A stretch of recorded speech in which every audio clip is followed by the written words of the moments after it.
So বাংলাদেশে নির্বাচনী পরিস্থিতি আসলে নির্বাচন যতই ঘনিয়ে আসছে, নির্বাচন পরিস্থিতি দিন দিন ততটাই গোলাটে হয়ে আসছে। মানুষের মধ্যে সংখ্যা বাড়ছে, প্রশ্ন বাড়ছে, মানুষের মধ্যে কনসার্ন বাড়ছে যে আদৌ কি বাংলাদেশে নির্বাচন হবে।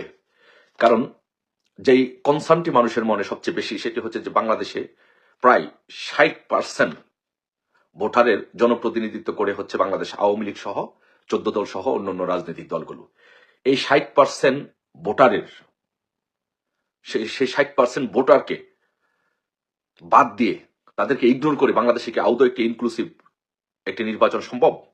এটি নিয়ে বাংলাদেশের মানুষের মনে অনেক প্রশ্ন, এবং সেই প্রশ্নটি বাংলাদেশ থেকে এখন আন্তর্জাতিক অঙ্গনে সেটি চলে গিয়েছেন।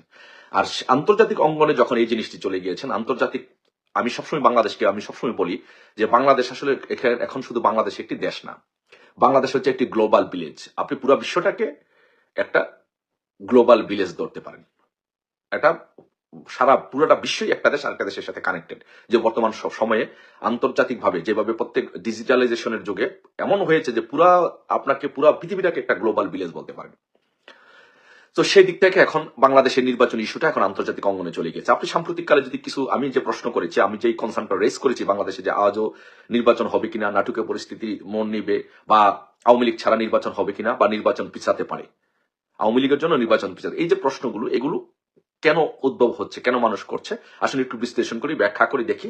আমি মনে করি যে বাংলাদেশে আওয়ামী লীগ ছাড়া নির্বাচন হবে না, আওয়ামী লীগ ছাড়া নির্বাচন করতে পারবে না। 60% ভোটারের প্রতিনিধিত্ব যে রাজনৈতিক দলগুলো করে, তাদেরকে ছাড়া বাংলাদেশে একটা নির্বাচন আদৌ করা সম্ভব না।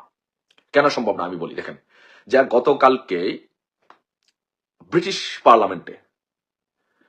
পার্লামেন্টের একজন প্রভাবশালী সাংসদ বব ব্ল্যাকম্যান, উনি আমার খুব পরিচিত এবং খুব একজন কাছের একজন মানুষ, যে কোনো কারণে হোক।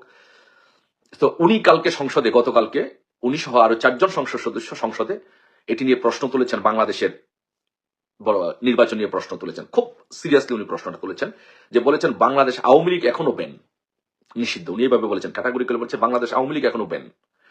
বাংলাদেশের আওয়ামী লীগ, উনি বলেছেন যে 30% ভোটারের প্রতিনিধিত্ব করে, এবং উনি আরো বলেছেন যে বাংলাদেশে যে হিন্দুদেরকে নির্যাতন করা হচ্ছে, হিন্দুদের নিয়ে মাইনরিটিদের উপরে অত্যাচার নির্যাতন নিয়ে উনি কনসার্ন প্রকাশ করেছেন।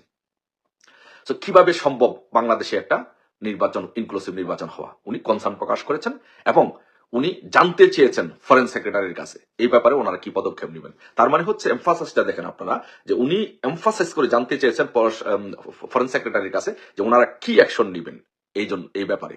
তার মানে হচ্ছে ব্রিটিশ সংসদ সদস্যরা, ব্রিটিশ পার্লামেন্ট, তার মানে হচ্ছে ব্রিটেন এই ব্যাপারে খুবই কনসার্ন বাংলাদেশের।